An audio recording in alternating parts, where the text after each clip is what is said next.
Hello everyone, welcome to DTH Decoding the Hindu. We are here to decode the Hindu for all those examinations where you are needed to be updated with current affairs of national and international importance.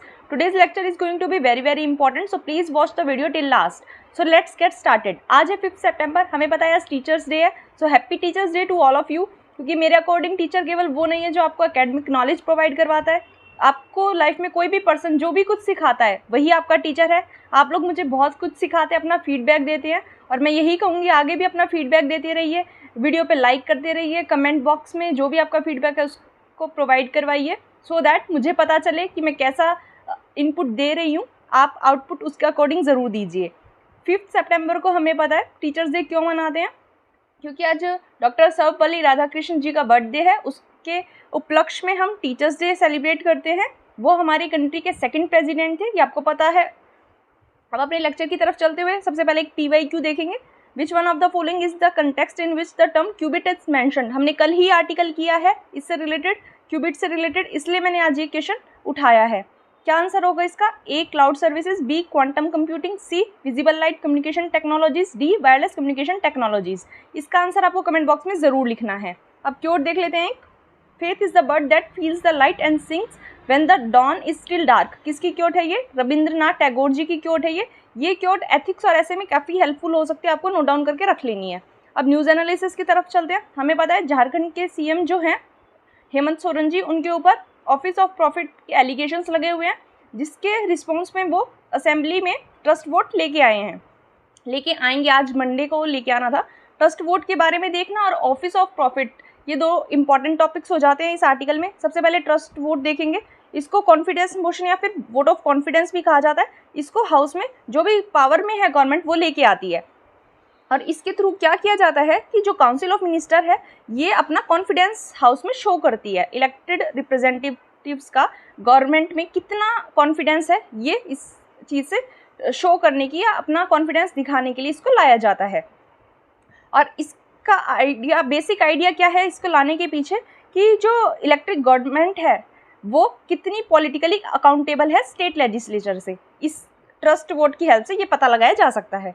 अब आपको trust vote और floor test में confuse नहीं होना है। Trust vote जो है वो खुद गवर्नमेंट लेके आती है असेंबली में अपना ट्रस्ट शो करने के लिए। फ्लोर टेस्ट ऐसी टर्म है जो मेजॉरिटी का टेस्ट लेने के लिए यूज़ की जाती है और इसको मेनली अपोजिशन लेके आती है, क्योंकि उसे डाउट होता है चीफ मिनिस्टर पे या फिर काउंसिल ऑफ मिनिस्टर पे कि वो अपनी मेजॉरिटी प्रूव नहीं कर पाएंगे, मेजॉरिटी होल्ड नहीं करते हैं हाउस की, तब उनको कहा जाता है फ्लोर टेस्ट के लिए। इन दोनों टर्म्स में आपको कंफ्यूज नहीं होना है।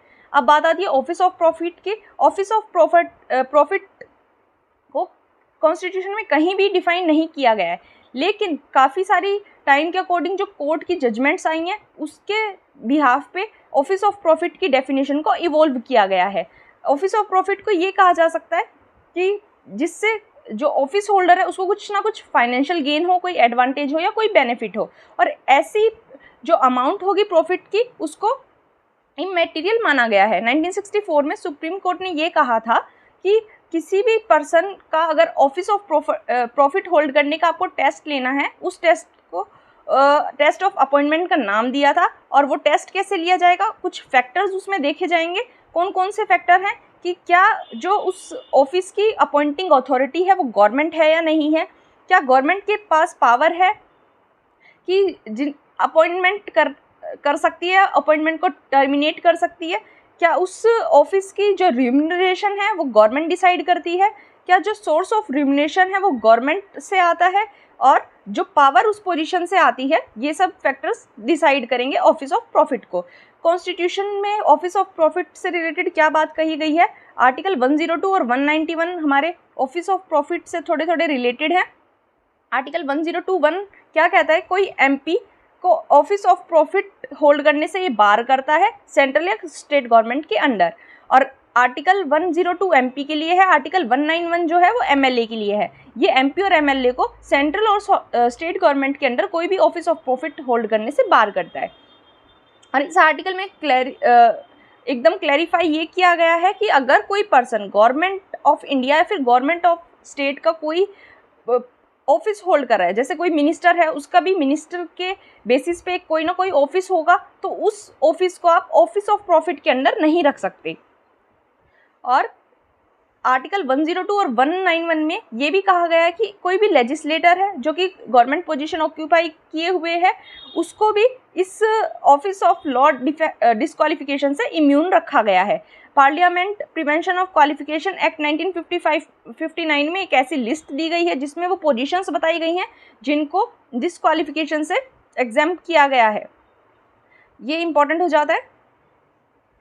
नेक्स्ट आर्टिकल हमारे पास है, दिल्ली हाई कोर्ट में एक पिटीशन गई थी। पिटीशन में क्या कहा गया था कि एक लिंग्विस्टिक माइनॉरिटी इंस्टीट्यूट है, उसमें उसके एक मैथमेटिक्स टीचर ने ये पिटीशन डाली थी दिल्ली हाई कोर्ट में कि उनसे एक जूनियर टीचर को इस बिहाफ पे इस इंस्टीट्यूट का वाइस प्रिंसिपल बना दिया गया क्योंकि वो सेम लिंग्विस्टिक माइनॉरिटी कम्युनिटी से बिलोंग करते हैं। इसलिए इस आर्टिकल में हमारे पास पढ़ने के लिए क्या इंपॉर्टेंट हो जाता है, माइनॉरिटीज़ से रिलेटेड जो हमारे कॉन्स्टिट्यूशन में प्रोविज़न है वो। तो प्रोविजंस देख लेते हैं। हमारे कॉन्स्टिट्यूशन में माइनॉरिटी टर्म को कहीं भी डिफाइन नहीं किया गया और हमारे कॉन्स्टिट्यूशन में केवल 2 टाइप की माइनॉरिटीज़ को रिकॉग्नाइज किया जाता है। कौन कौन सी? रिलीजियस और लिंग्विस्टिक। आपको ध्यान रखना है, एथनिक माइनॉरिटीज़ को हमारा कॉन्स्टिट्यूशन डिफाइन नहीं करता, यहाँ आपको गलती नहीं करनी है। अब आर्टिकल कौन कौन से रिलेटेड है माइनॉरिटीज़ से? आर्टिकल 29 रिलेटेड है। आर्टिकल 29 क्या कहता है? कोई भी ऐसे सिटीजन्स जो इंडिया के किसी भी पार्ट में रहते हैं और उनके पास अपना कोई डिस्टिंक्ट लैंग्वेज है, कोई स्क्रिप्ट है, कोई कल्चर है खुद का, तो उनके पास राइट है कि वो उसको कंजर्व कर सकते हैं। और मैंने आपको बताया रिलीजियस माइनॉरिटीज़ और लिंग्विस्टिक माइनॉरिटीज़ दोनों को प्रोटेक्शन प्रोवाइड करवाता है। एक इम्पॉर्टेंट बात, सुप्रीम कोर्ट ने क्या कहा था कि इस आर्टिकल का स्कोप केवल माइनॉरिटीज़ तक सीमित नहीं है। ये जो सेक्शन ऑफ सिटीजन्स वाला वर्ड इस आर्टिकल में यूज़ किया गया है ये माइनॉरिटीज़ के साथ साथ मेजॉरिटी को भी इंक्लूड करता है। मतलब मेजॉरिटी के पास भी अगर कोई ऐसी डिस्टिंक्ट लैंग्वेज, स्क्रिप्ट, कल्चर है तो उनके पास भी राइट है कि वो उसको कंजर्व कर सकते हैं। यहाँ आपको कंफ्यूज नहीं होना है, ये पर्टिकुलरली केवल माइनॉरिटीज़ के लिए नहीं है। आर्टिकल 30 क्या कहता है? आर्टिकल 30 ये कहता है जो भी माइनॉरिटीज़ है उनके पास ये राइट है कि वो कोई भी एजुकेशनल इंस्टीट्यूट अपनी चॉइस का इस्टेब्लिश भी कर सकते हैं और उसको एडमिनिस्टर भी कर सकते हैं।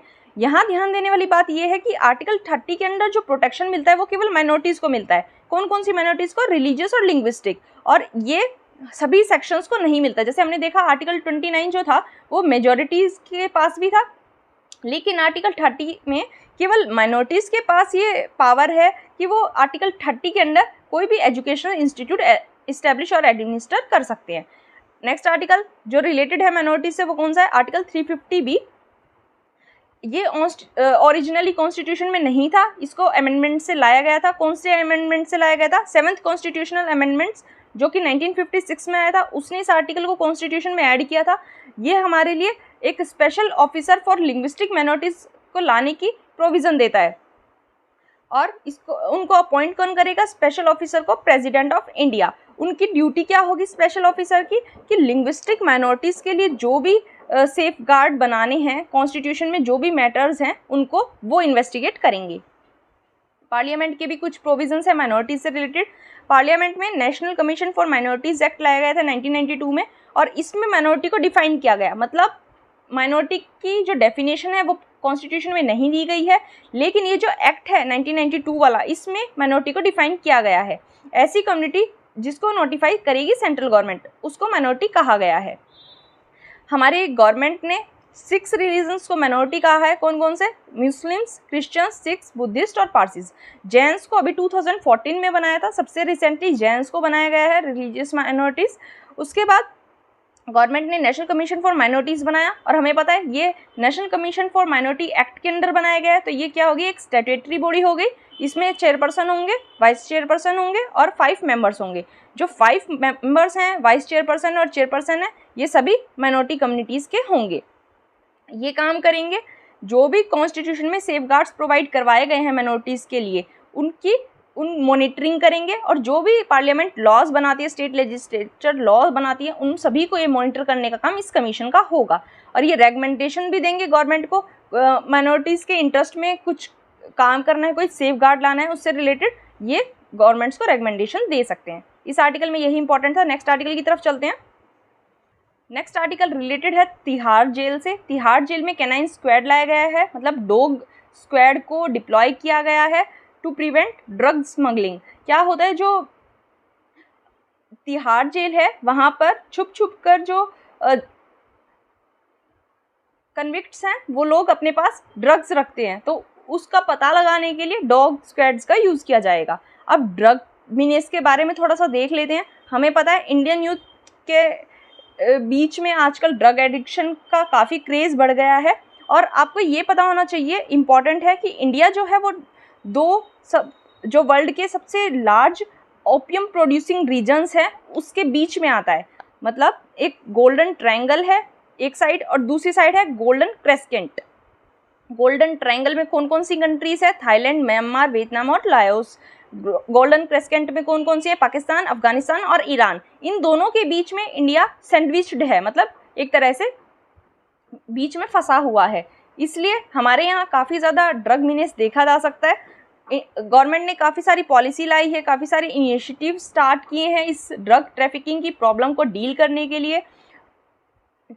15 अगस्त 2020 में नशा मुक्त भारत अभियान, या फिर जिसको ड्रग्स फ्री इंडिया कैंपेन कहा गया था, इसको कंट्री के ऐसे 272 डिस्ट्रिक्ट में चलाया गया था जो ये ड्रग की प्रॉब्लम से सबसे ज़्यादा वल्नरेबल थे, सबसे ज़्यादा जहाँ ड्रग की प्रॉब्लम पाई गई थी।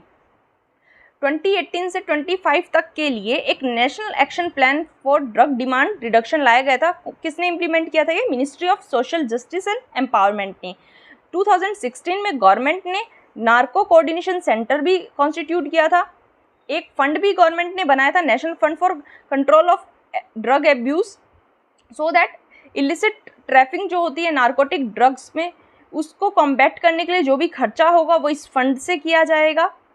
जो भी एडिक्ट्स हैं वो उनको रिहेबिलिटेट करने के लिए जो खर्चा होगा वो इस फंड से किया जाएगा, और पब्लिक को एजुकेट करने में, ड्रग एब्यूज़ के अगेंस्ट एजुकेट करने में जो खर्चा होगा वो भी इसी फंड से किया जाएगा। ये इंपॉर्टेंट हो जाता है। इंटरनेशनल ट्रीटीज़ कौन कौन सी हैं जो कमिट करती है ड्रग मीनेस को कॉम्बैट करने के लिए, उससे लड़ने के लिए? इंडिया सभी ट्रीटीज़ को साइन किए हुए है। कौन कौन सी ट्रीटीज़ हैं? यूएन की 1961 की convention on narcotic drugs, UN convention on psychotropic substances 1971, UN convention against illicit traffic in narcotic drugs and psychotropic substances 1988, और UN convention against transnational organised crime UNTOC 2000। इन सभी को इंडिया ने साइन किया हुआ है, सिग्नेटरी है इंडिया। यही था इसमें इंपॉर्टेंट। नेक्स्ट आर्टिकल की तरफ चलते हैं। नेक्स्ट आर्टिकल हमारे पास दुर्गा पूजा से रिलेटेड है। हमें पता है इस दुर्गा पूजा फेस्टिवल को यूनेस्को की इंटेंजिबल कल्चरल हेरिटेज की साइड में ऐड कर लिया गया है। इससे इसका जो इम्पोर्टेंस है और भी बढ़ जाता है हमारे लिए। हमें दुर्गा पूजा के बारे में देखना इंपॉर्टेंट हो जाता है। दुर्गा पूजा मेनली कोलकाता का एक फेस्टिवल है, और मैंने आपको बताया यूनेस्को की intangible cultural heritage site of humanity में इसको इंस्क्राइब कर दिया गया है। एशिया का ऐसा पहला फेस्टिवल है ये जिसको यूनेस्को की ICH ऑफ ह्यूमैनिटी लिस्ट में रखा गया है। दुर्गा पूजा के बारे में थोड़ा सा देख लेते हैं। ये एक 5 डे फेस्टिवल है जिसको नवरात्रि की नाइट के 5th नाइट को, मतलब हमें पता है नवरात्रि 9 दिनों तक चलती है, उसके 5th नाइट से स्टार्ट किया जाता है और 10th डे पे ये एंड होता है। दशमी के दिन ये एंड होता है। जिस दिन हम लोग दशहरा सेलिब्रेट करते हैं उस दिन ये एंड होता है। इसमें गॉडेस दुर्गा की पूजा की जाती है। हमें पता है गॉडेस दुर्गा को जो शक्ति के रूप में हम पहचानते हैं उनकी इसमें पूजा की जाती है। ये हमारी कंट्री का one of the largest cultural carnival और स्ट्रीट आर्ट फेस्टिवल है। काफ़ी सारी आर्ट इन्वॉल्व होती है इसमें, काफ़ी कल्चर्स का इन्वॉल्वमेंट इसमें देखा जा सकता है। अलग अलग क्ले मॉडल्स लाए जाते हैं गॉडेस दुर्गा के, उनको वर्शिप किया जाता है पंडाल्स में, पेविलियंस में, और पीपल इकट्ठा होकर गॉडेस दुर्गा की पूजा करते हैं। दुर्गा पूजा के सेलिब्रेशन में आपको फोक म्यूज़िक देखने को मिल जाएगा, क्राफ्ट्स, आर्ट्स, ये सभी आपको देखने को मिल जाएंगे। मेनली इसका ओरिजिन वेस्ट बंगाल में हुआ था, लेकिन इस फेस्टिवल को इंडिया के बाकी पार्ट्स में और वर्ल्ड में भी सेलिब्रेट किया जाता है। अब यूनेस्को की list of intangible cultural heritage के बारे में थोड़ा सा देख लेते हैं। ये इस लिस्ट में ऐसे एलिमेंट्स को रखा गया है जो कि इंटेंजिबल हेरिटेज से रिलेटेड हैं और हमारी कल्चरल जो हेरिटेज की डाइवर्सिटी है उसको डेमोन्स्ट्रेट करने में हेल्प करते हैं और इनकी इम्पोर्टेंस के बारे में लोगों में अवेयरनेस रेज करते हैं। यूनेस्को कल्चरल हेरिटेज केवल मॉन्यूमेंट्स और ऑब्जेक्ट तक सीमित नहीं है, हर ऐसी चीज़ जो किसी ट्रेडिशन से रिलेटेड है, किसी लिविंग एक्सप्रेशन से रिलेटेड है, जिसको हमारे एंसेस्टर्स ने से हमने इनहेरिट किया है और हमारे डिसेंडेंट्स में ये पास होती जा रही है, मतलब आने वाली जनरेशन में ये पास होती जा रही है, चाहे ओरल ट्रेडिशन से, चाहे कोई परफॉर्मिंग आर्ट है, कोई social practice, ritual, festival, knowledge, practice, हर उस चीज़ को यूनेस्को कल्चरल हेरिटेज साइट में रख सकते हैं। इस लिस्ट को 2008 में इस्टेब्लिश किया गया था, जब convention for safeguarding of the intangible cultural heritage effect में आया था। यूनेस्को कन्वेंशन का इंडिया एक सिग्नेटरी है, हमें पता है। अभी तक जो ये यूनेस्को की representative list of ICH of humanity है, इसमें 492 एलिमेंट्स हैं ऑल ओवर द वर्ल्ड, और इंडिया में 14 ऐसे एलिमेंट्स हैं जिसको इस लिस्ट में इंक्लूड किया गया है। दुर्गा पूजा के अलावा 13 और ऐसे हैं जिसको इसमें इंक्लूड किया गया है। कौन कौन से हैं? ट्रेडिशन ऑफ वैदिक चैंटिंग, इसको 2008 में इंक्लूड किया गया था। रामलीला 2008 में। कूड़ीयट्टम जो कि एक संस्कृत थिएटर है, उसको भी 2008 में। रमन जो कि गढ़वाल हिमालयस का एक रिलीजियस फेस्टिवल रिचुअल थिएटर है, 2009। मुडियट्टू जो केरला का एक डांस ड्रामा और रिचुअल थिएटर है, उसको 2010 में। कालबेलिया जो राजस्थान का फोक डांस है, 2010 में। Chhau dance 2010। Buddhist chanting of Ladakh 2012। Sankirtana Manipur का एक रिचुअल सिंगिंग डांसिंग है, वो 2013 में। ट्रेडिशनल ब्रास और कॉपर के क्राफ्ट्स जो कि पंजाब में देखे जाते हैं, ठठेराज में, वो 2014 में। योगा को 2016 में। नवरोज को 2016 में। कुंभ मेला को 2017 में, और 2021 में लेटेस्ट ऐड किया गया दुर्गा पूजा को। अभी आपको एक चीज़ और बता देती हूँ, अभी इसमें गुजरात का जो गरबा डांस है उसको इंक्लूड करने के लिए भी इंडिया ने रिक्वेस्ट भेजी है यूनेस्को के पास। एक चीज़ और आपको पता होनी चाहिए, एक तो ये ICH लिस्ट मैंने आपको बताई इंटेंजिबल कल्चरल हेरिटेज वाली, दूसरी यूनेस्को की एक लिस्ट और है वर्ल्ड हेरिटेज साइट की। और रिसेंटली जो गुजरात का धोलावीरा सिटी है, हरप्पन सिटी है, हमें पता है, उसको इंडिया की 40th वर्ल्ड हेरिटेज साइट के रिकॉग्नाइज किया गया है, मतलब यूनेस्को ने उसको इंडिया की 40th वर्ल्ड हेरिटेज साइट बना दिया है, ये आपको पता होना चाहिए। नेक्स्ट आर्टिकल की तरफ चलते हैं। नेक्स्ट आर्टिकल हमारे पास है, आंध्र प्रदेश में 2 इरिगेशन प्रोजेक्ट्स पास हो गए हैं। 14 ईयर्स से जो वहाँ के फार्मर्स हैं वो इसका वेट कर रहे थे, क्योंकि इन इरिगेशन प्रोजेक्ट्स की वजह से फ्लड का जो खतरा है वो कम हो जाएगा। इस आर्टिकल में हमारे पास इम्पॉर्टेंट है, ये जो इरिगेशन प्रोजेक्ट्स हैं ये लगाए जा रहे हैं पेन्नार रिवर पे, तो पेन्नार रिवर हमारे लिए इंपॉर्टेंट हो जाती है, इसके बारे में देखेंगे। इसको पेन्नार रिवर भी कहा जाता है। ये नंदी हिल्स में स्टार्ट होती है, राइज होती है। नंदी हिल्स कहाँ पे हैं? कर्नाटका में। नॉर्थ और ईस्ट में ये बहते हुए कर्नाटका और आंध्र प्रदेश को कवर करते हुए बे ऑफ बंगाल में जाके ये मिल जाती हैं। मतलब इनका कैचमेंट एरिया जो है वो कर्नाटका और आंध्र प्रदेश 2 स्टेट्स में रहता है। 597 किलोमीटर लॉन्ग है ये। ड्रेनेज बेसिन 55,213 किलोमीटर स्क्वायर, जो कि मैंने बताया कर्नाटका और आंध्र प्रदेश में लाई करता है। ये एक सीजनल रिवर है। सीजनल रिवर क्या होती है? जो किसी पर्टिकुलर सीजन में बहती है। दूसरी होती है पेरेनियल रिवर, जो कि पूरे साल बहती हैं। सीजनल वाली कुछ पर्टिकुलर टाइम के लिए बहती हैं, जब भी रेन आती है उस टाइम पे ये बहती हैं। और मैंने बताया मेन सोर्स क्या हो जाएगा? रेन हो जाएगा इनका। और इस रिवर बेसिन में ऑलमोस्ट 500 mm की एवरेज रेनफॉल पाई जाती है एनुअली। मेजर ट्राइब्यूटरीज देख लेते हैं पेन्नार रिवर की। नॉर्थ की तरफ से आती है जयमंगली, कुंडेरू और सगीलेरू, और साउथ में आती है चित्रवथी, पापग्नि और चयेरू। ये इसकी ट्राइब्यूटरीज हैं। यही था इस आर्टिकल में। नेक्स्ट आर्टिकल की तरफ चलते हैं। नेक्स्ट आर्टिकल हमारे पास रिलेटेड है शिवमूर्ति मुरुघ शनारू से रिलेटेड है। हमें पता है उनको गर्ल्स को सेक्सुअली अब्यूज़ करने के जुर्म में अरेस्ट किया गया है। उनके ऊपर आरोप लगा है कि वो गर्ल्स को सेक्सुअली अब्यूज़ करते हैं।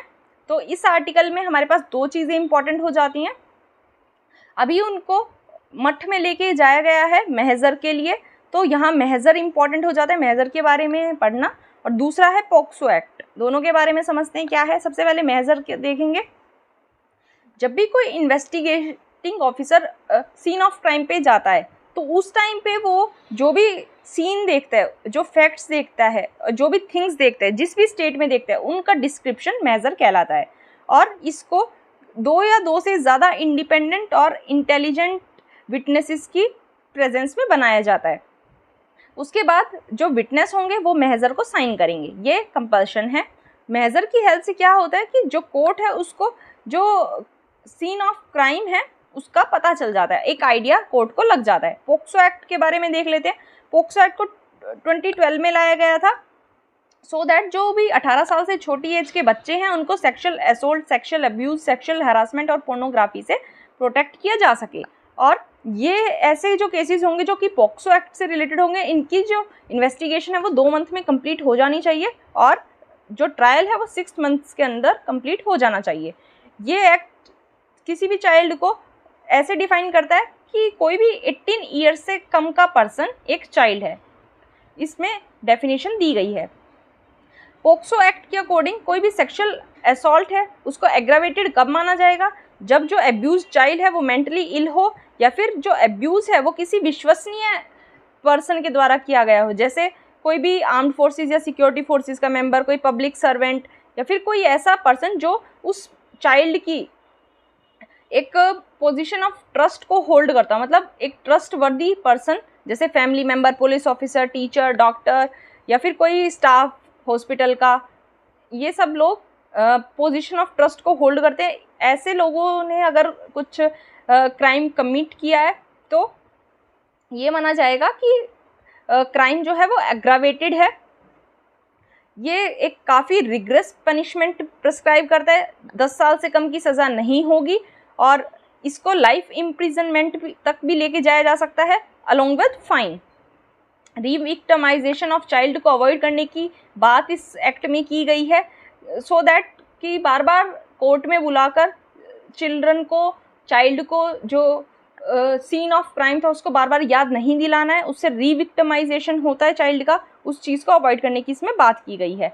ये एक्ट कहता है कि ऐसे केसेस को रिपोर्ट करना मैंडेटरी है और अगर कोई ऐसा पर्सन है जो इस टाइप के ऑफेंसेस से रिलेटेड है तो उसकी लीगल ड्यूटी बनती है कि वो इसके बारे में शिकायत करे, रिपोर्ट दर्ज करवाए। और अगर ऐसा वो नहीं करता है, रिपोर्ट दर्ज नहीं करवाता है, तो ऐसे पर्सन को 6 मंथ की इम्प्रिजनमेंट या फिर फाइन या फिर दोनों दिया जा सकता है।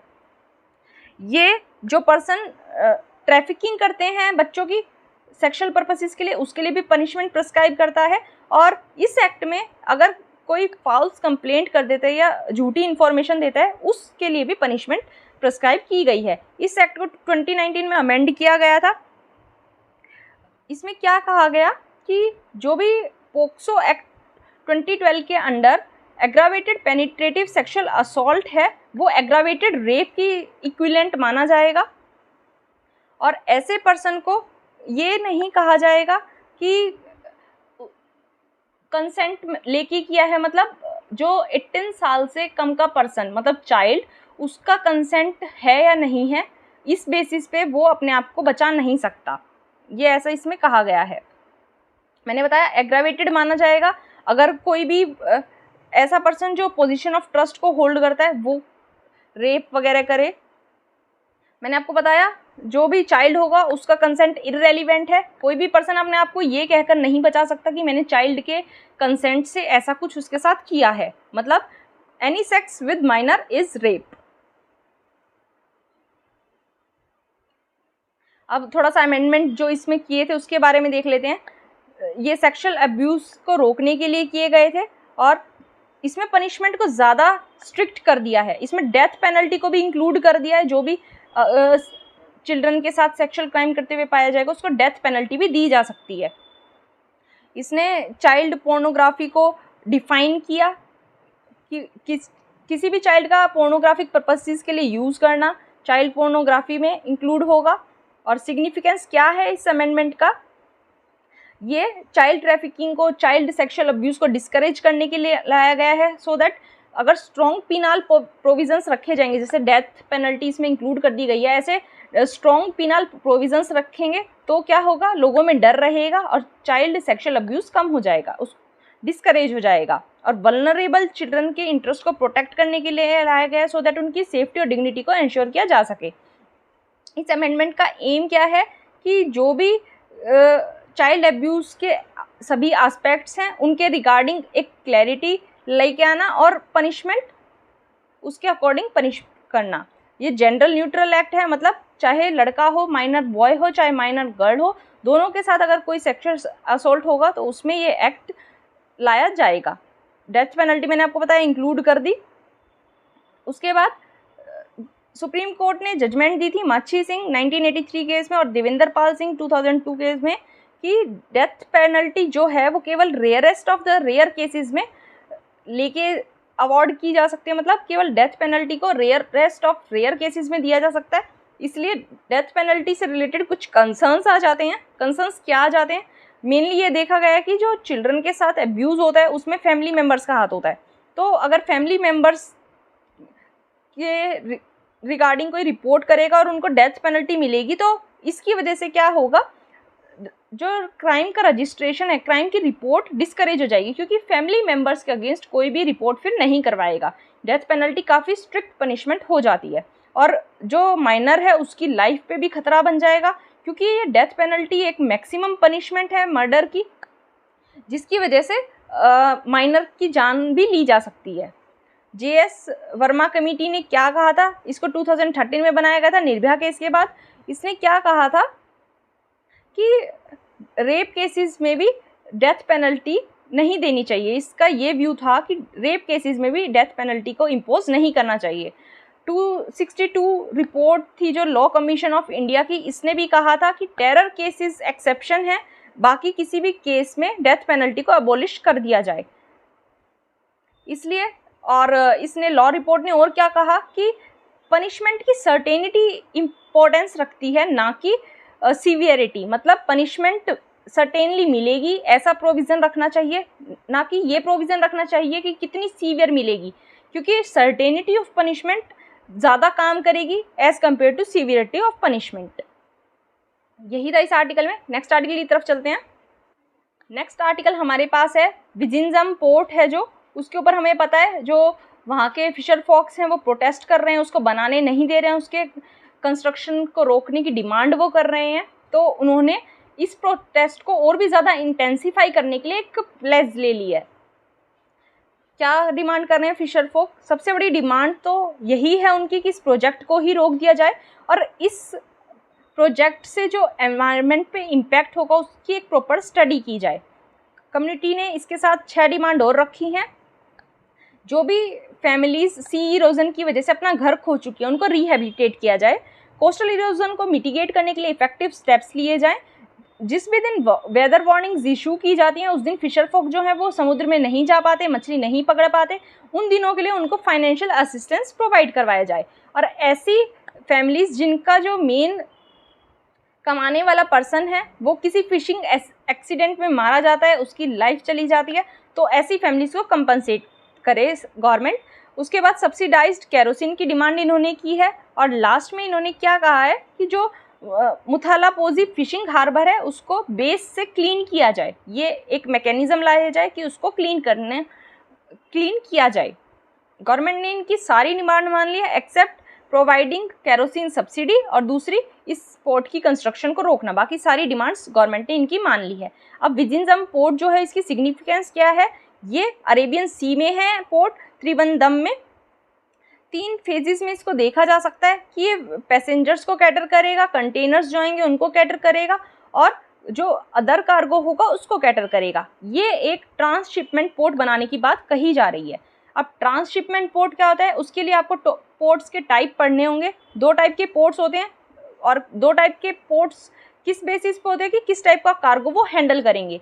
गेटवे पोर्ट्स होते हैं, दूसरे होते हैं ट्रांसशिपमेंट पोर्ट्स। गेटवे पोर्ट्स वो होते हैं जहाँ कोई भी कार्गो जो है वो इंपोर्ट एक्सपोर्ट किया जाता है, मतलब किसी डेस्टिन्ड लोकेशन से वो आया है और उसको किसी और डेस्टिन्ड पोजीशन पे एक्सपोर्ट करना है या इंपोर्ट करना है, वो काम होता है गेटवे पोर्ट्स पे। ट्रांसशिपमेंट पोर्ट्स पे क्या होता है, जो कार्गो है उसको बड़ी शिप से छोटी शिप में यहाँ ट्रांसफ़र किया जाता है, उनको कहा जाता है ट्रांसशिपमेंट पोर्ट। तो विजिंजम पोर्ट जो होगा वो एक ट्रांसशिपमेंट पोर्ट बनाने की बात की जा रही है।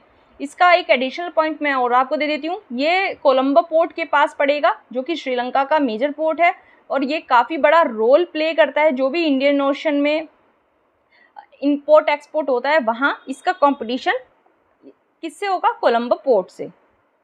यही था इसमें। नेक्स्ट आर्टिकल की तरफ चलते हैं।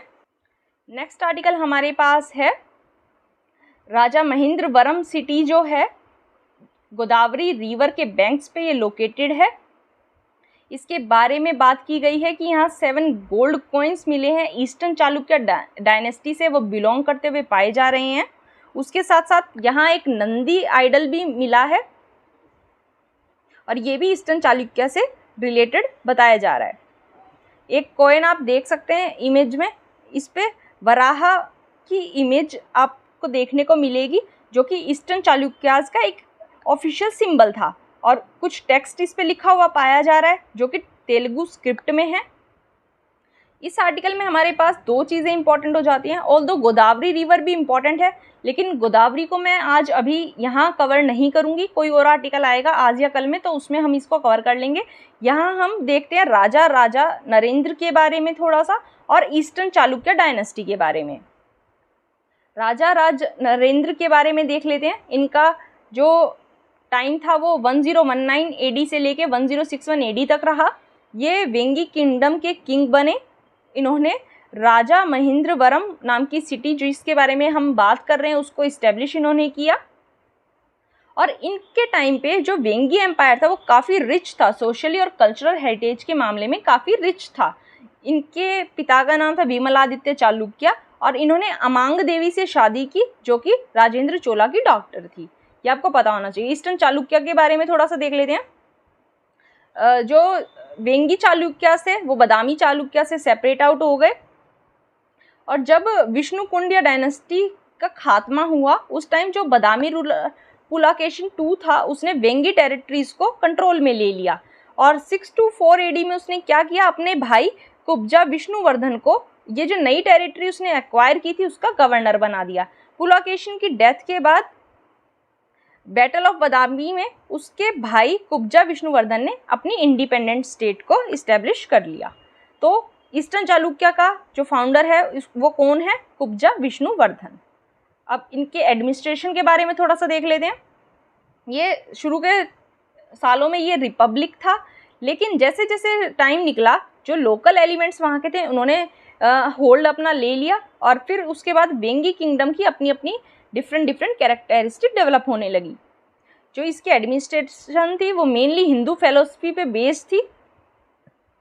सप्तांग इनके एडमिनिस्ट्रेशन में देखे जा सकते थे। इंस्क्रिप्शंस में मिलते हैं कि सप्तांग यहाँ एग्जिस्ट करते थे और 18 तीर्थास मतलब ऑफिसेस, इनके जो किंगडम थी उसमें ऑफिसेस को तीर्थास कहा जाता था। जो मैंने आपको 7 सप्तांग बताए उनमें कौन कौन इंक्लूडेड था, मंत्री मिनिस्टर, पुरोहित चैपलेन, सेनापति कमांडर, युवराज हायर अपेरेंट और द्वारिका डोरकीपर, प्रधान चीफ, अध्यक्ष हेड ऑफ डिपार्टमेंट, ये सभी उसमें इंक्लूडेड थे। जो एडमिनिस्ट्रेटिव सब डिविजन्स था, मतलब किसी भी टाउन को छोटे छोटे पार्ट्स में बांटना, एडमिनिस्ट्रेटिव सब डिविजन जो था उसको क्या कहा जाता था, विषय और कॉटम, ये एग्जिस्ट करते थे ईस्टर्न चालुक्य में भी। मान्यास के बारे में इंस्क्रिप्शन में मेंशन मिलता है। मान्यास का मतलब क्या है, जो कि लैंड और रेवेन्यू असेसमेंट किया करते थे विलेजेस का, उनको मान्यास कहा जाता था। हिंदू जो सबसे ज़्यादा डोमिनेंट रिलीजन था, शैविज्म वैष्णविज्म से ज़्यादा पाया जाता था, सबसे ज़्यादा पॉपुलर शैविज्म हो रहा था ईस्टर्न चालुक्य के एम्पायर में। और कुछ रूलर्स ने अपने आप को परम महेश्वरास के तौर पे भी एक टाइटल दे दिया था। हमें पता है टाइटल देने की जो प्रथा है वो पहले से ही रही है। एक महासेन टेम्पल की एनुअल यात्रा है, उसमें जो वहाँ के डीटी हैं उनके प्रोसेशन की इन्वॉल्वमेंट देखी जा सकती है।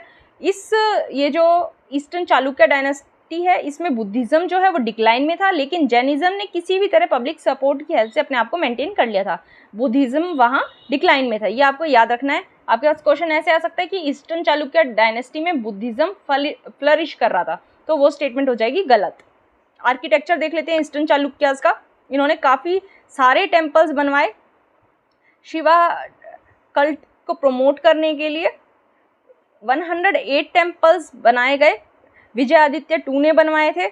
युद्धमल I ने बनाया कार्तिकेय टेम्पल जो कि विजयवाड़ा में है, और जो द्रक्षरम और चालुक्य भीमवरम जिसको समलकोट टेम्पल भी कहा जाता है, उसको बनवाया था भीमावन ने। ये आपको टेम्पल्स के नाम याद रखने हैं, इंपॉर्टेंट हो जाते हैं। किसने बनवाए थे? ईस्टर्न चालुक्य डायनेस्टी के रूलर्स ने। ये इंपॉर्टेंट था इस आर्टिकल में। नेक्स्ट आर्टिकल की तरफ चलते हैं। नेक्स्ट आर्टिकल हमारे पास रिलेटेड है लद्दाख में डार्क स्काई रिजर्व को इस्टेब्लिश किया जा रहा है। इसके बारे में पढ़ना हमारे लिए इंपॉर्टेंट हो जाता है। आपके पास एग्जाम में टर्म आ जाएगी डार्क स्काई रिजर्व, आपको बताना होगा किस चीज़ से रिलेटेड है, क्या है, आपको पता होना चाहिए। देख लेते हैं। सबसे पहली बात, 1993 में मिचिगन फर्स्ट स्टेट ऐसी थी यूएस की जहां डार्क स्काई रिजर्व को इस्टेब्लिश किया गया था। डार्क स्काई रिजर्व होता क्या है? ये एक ऐसा एरिया होता है जहां आर्टिफिशियल लाइट पोल्यूशन को रेस्ट्रिक्ट कर दिया जाता है। मतलब जहां केवल कैसी लाइट पाई जाएगी? केवल और केवल नेचुरल लाइट, कोई भी आर्टिफिशियल लाइट वहां नहीं पाई जाएगी। ऑब्जेक्टिव क्या है ऐसे रिजर्व्स को लाने का? प्राइमरी ऑब्जेक्टिव है वो है एस्ट्रोनॉमी को प्रमोट करना, लेकिन केवल और केवल एस्ट्रोनॉमी को प्रमोट करना ही इसका ऑब्जेक्टिव नहीं है। काफ़ी सारी चीज़ें इससे इस्टेब्लिश करती हैं, एसोसिएटेड हैं, जैसे history, philosophy, religion, societal development, poetry, song, mathematics, science, इन सब की डेवलपमेंट के लिए ये हेल्प करता है। और इसकी वजह से हमें एनवायरनमेंट की हिस्ट्री को भी समझने में मदद मिलती है। इंडिया का फर्स्ट साइट बन रही है डार्क रिजर्व की, मैंने आपको बताया लद्दाख में। कहाँ बनेगी? चांगथांग वाइल्ड लाइफ सेंचुरी है हानले में, लद्दाख में, वहाँ उसके एक पार्ट में इसको बनाया जा रहा है। और इसकी वजह से एस्ट्रोनॉमी, टूरिज़्म प्रमोट होगा, लोकल टूरिज़्म बढ़ेगा साइंस की हेल्प से। और इसी साइट को क्यों सेलेक्ट किया गया, उसका रीज़न क्या है? क्योंकि लद्दाख में अनइंटरप्टेड एस्ट्रोनॉमिकल ऑब्जर्वेशन की जो भी ऑब्जर्वेशन है उनको अंडरटेक करने का एक काफ़ी ज़्यादा पोटेंशियल देखा गया है। ये 4500 मीटर की हाइट पे होगा हेनले, और यहाँ हेनले में काफ़ी सारे स्पेस एक्सप्लोरेशन के ऑप्टिकल गामा रे और इंफ्रारेड टेलीस्कोप जो हैं वो ऑलरेडी लगा रखे हैं हमारी साइंस वाले डिपार्टमेंट ने। उसके बाद यहाँ का जो ड्राई वेदर है वो काफ़ी हेल्पफुल होगा इसको इस्टेब्लिश करने में, क्योंकि यहाँ ड्राई वेदर रहता है मोस्टली पूरे साल और क्लाउडलेस नाइट्स होती हैं। डार्क स्काइज रहेगा, रोशनी बिल्कुल नहीं आएगी, जिसकी वजह से स्काई गेजिंग करना इजी हो जाएगा, एक परफेक्ट नेचुरल सेटअप हो जाएगा स्काई गेजिंग करने के लिए, इसलिए इसको चूज़ किया गया है। अब हेनले डार्क स्काई रिजर्व के बारे में थोड़ा सा देख लेते हैं।